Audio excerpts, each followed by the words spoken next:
j'ai peur, j'ai pas confiance du tout et je me sens pas du tout légitime. Je suis sûre que vous avez déjà eu cette petite voix dans votre tête qui vous empêche de concrétiser vos idées les plus folles et vos projets les plus fous. C'est pareil pour moi.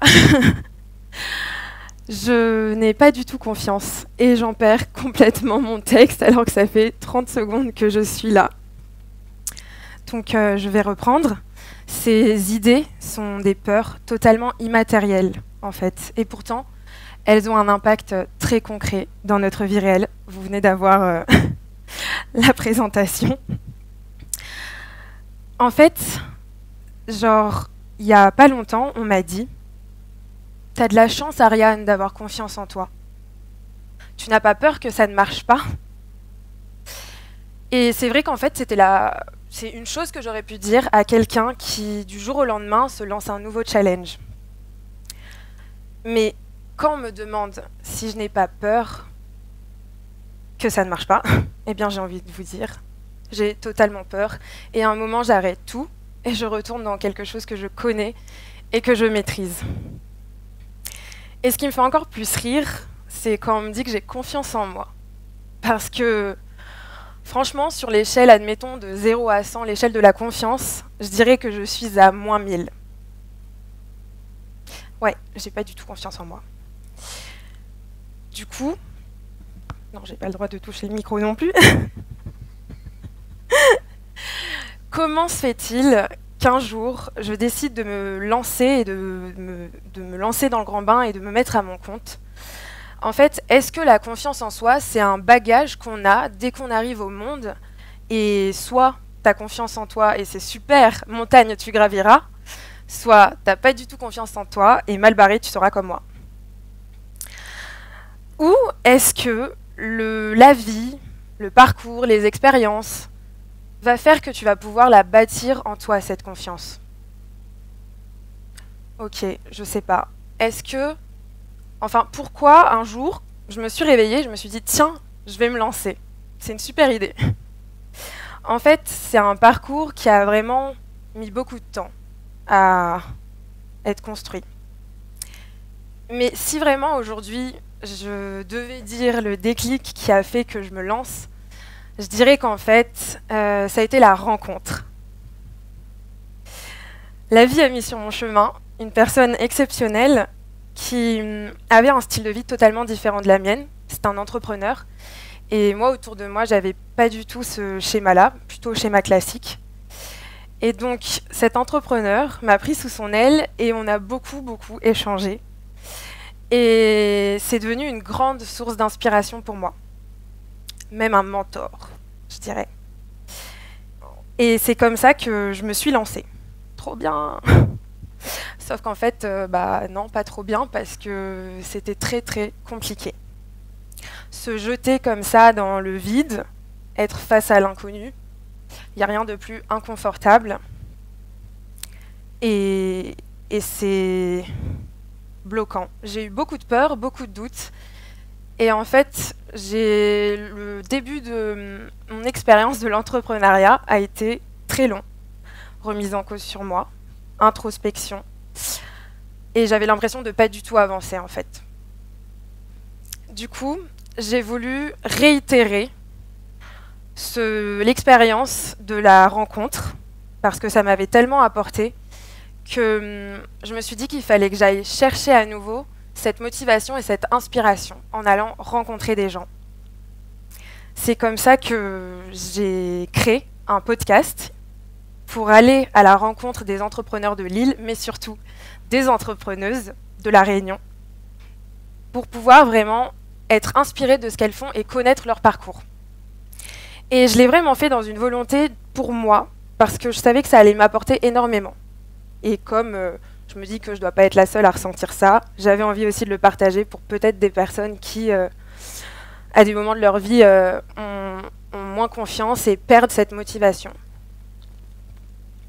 Alors, je crée le podcast et je vais rencontrer des personnes que j'admire à travers ce qu'ils font et ce qu'ils sont. Et au fil des échanges avec eux, vous serez hyper étonnés parce qu'en fait, ou pas, mais moi j'ai été étonnée. Ce qui est beaucoup ressorti dans les épisodes, c'est qu'ils ont peur. Ils ont des doutes. Le syndrome de l'imposteur est toujours là. Ils font des erreurs. Ils ont beaucoup d'échecs. Ils font des sacrifices. Donc je me dis, mais c'est bizarre. Ils font des choses incroyables. Ils se lancent. Ils vont au bout. Et pourtant, ils ont peur. Donc moi, ça m'a beaucoup rassurée, beaucoup déculpabilisée. Et quand je leur demandais s'ils avaient confiance en eux, en fait, la confiance, elle n'était pas du tout au rendez-vous. Alors, je me suis dit que ils faisaient des choses incroyables, malgré les doutes, malgré la peur, malgré le manque de confiance. Et pourtant, ils réussissaient. Donc, qu'est-ce qui faisait qu'ils y allaient, en fait ? Moi, je suis repartie dans une introspection parce que les introspections, c'est toute ma vie. Donc, je me suis rendu compte que la confiance en soi, j'avais vraiment nourri beaucoup de croyances autour de ça. J'avais un peu des projections, des illusions autour de ça, et je pensais sincèrement que si on n'avait pas confiance en soi, on serait mal barré toute sa vie. Et là, on venait de me prouver le contraire. Ok, alors c'est quoi l'autre chose ? Qu'est-ce qu'il y a derrière ? J'ai voulu déconstruire tout ça. Et aujourd'hui, je vous le partage, ce qui en ressort, c'est que, en fait, je pense que la confiance en soi, ça ne va pas garantir un résultat. Donc, si tu as super confiance en toi, c'est cool, mais ça ne veut pas dire que tu vas réussir. Mais l'inverse est super chouette, en tout cas, c'est une très bonne nouvelle, parce que si on n'a pas confiance en soi, ça ne veut pas dire qu'on ne va pas réussir. Et ça, moi, j'adore l'idée.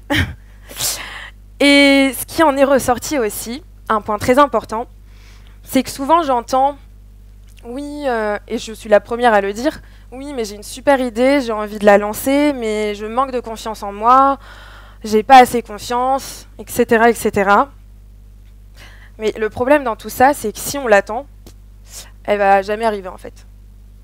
Je connais personne qui s'est assis, a attendu, et la confiance, elle est arrivée, et waouh!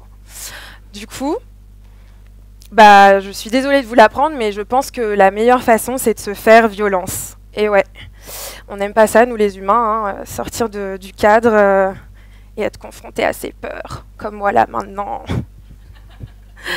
Du coup, il faut se faire violence. Imaginez une roue, la roue de la confiance, qui est statique, qui ne bouge pas. Ok, on a envie d'avoir confiance, donc il faut la faire tourner. Qui peut la faire tourner ? Vous, exactement. Il faut la première impulsion pour qu'elle tourne, et puis qu'après, waouh, ça continue. Première impulsion, et c'est parti. Ou alors, imaginez que vous avez, je m'adresse à ceux qui n'ont pas confiance en eux, ou alors vous n'avez pas du tout confiance. Imaginez que vous avez une graine en vous, la graine de la confiance, et chez vous, pas de chance, elle n'a pas poussé. Pour aller la faire pousser, fleurir, la faire grandir, mais il faut aller l'arroser. Et il n'y a que vous qui pouvez faire ça. Quand je me suis lancée dans ma première activité, c'était des illustrations. Et j'ai jamais fait de cours de dessin, d'études là-dedans, voilà. Donc je me sentais pas du tout à ma place. Donc quand il a fallu montrer ce que je faisais, c'était très compliqué pour moi. Bon, j'ai réussi à le faire.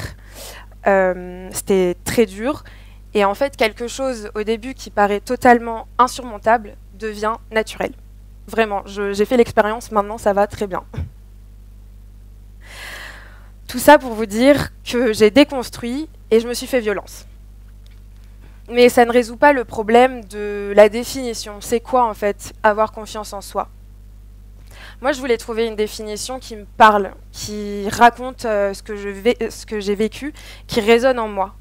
Donc, je suis allée chercher, parce que je ne l'ai pas trouvé en moi, je suis allée chercher chez des philosophes, des entrepreneurs. Et il y a un discours qui m'a interpellée, c'est le discours de David Laroche, donc c'est un entrepreneur et coach, qui lui dit qu'en fait, dans ses coachings, il n'utilise plus du tout la notion de confiance en soi, parce qu'en fait, la confiance en soi, c'est le fait de ne pas avoir peur, l'absence de peur. Un peu inhumain, je trouve, mais bon, je connais pas.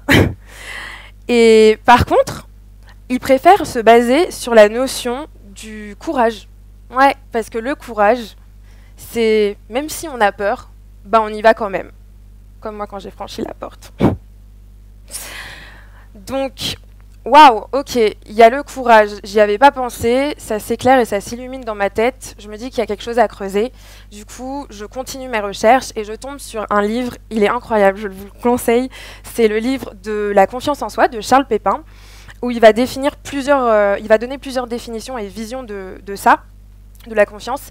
Mais celle qui m'a interpellée, que j'ai décidé de garder en moi, c'est qu'en fait, la confiance en soi, c'est pas le fait d'avoir 100% confiance en soi et d'être sûr à 100%.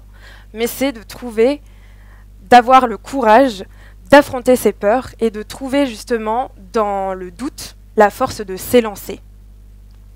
Tout est dit. Je pourrais m'arrêter là. En gros, cette définition, elle illustre parfaitement ce que vivent les entrepreneurs et ce que je vis. J'ai peur, j'ai des doutes, j'ai pas du tout confiance et pourtant je le fais.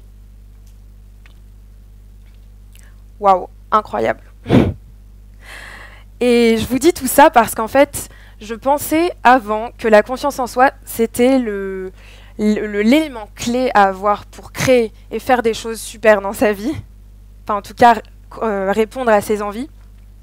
Alors qu'en fait, je pense qu'il y a vraiment plein d'autres valeurs autour qui peuvent nourrir cette confiance, comme le courage. Donc, je pense que si, comme moi, vous n'avez pas la graine qui a germé et que vous n'avez pas non plus les fondations solides, la stabilité nécessaire pour affronter tout ça, eh bien, c'est pas grave, ça va très bien se passer. Parce que je pense qu'on peut se nourrir des autres, rencontrer des personnes qui nous inspirent, qui nous motivent. Il n'y a rien de plus fort que cette énergie positive qui entraîne et qui nous fait évoluer. Je pense que se faire violence, c'est horrible à dire, c'est très dur à le faire, mais si la confiance, elle, ne garantit pas un résultat, moi je vous garantis que demain vous vous faites violence, vous passez à l'action, vous allez en savoir beaucoup plus sur vous-même. Et pourquoi c'est important d'en savoir plus sur soi? Parce que nos peurs, qui sont tout le temps là, on va pouvoir les apprivoiser, savoir qui elles sont et comment les gérer, trouver les moyens de les affronter. Alors du coup, aujourd'hui, quand on me dit « tu as de la chance d'avoir confiance en toi, t'as pas peur que ça ne marche pas », j'ai envie de vous dire que si, j'ai hyper peur et à tout moment j'arrête tout pour retourner dans quelque chose que je maîtrise et que je contrôle. Mais j'ai un peu de courage pour affronter ces peurs, les faire taire au maximum, pour y aller. Je ne dirais pas que je suis confiante, mais je dirais que je suis courageuse. Merci beaucoup.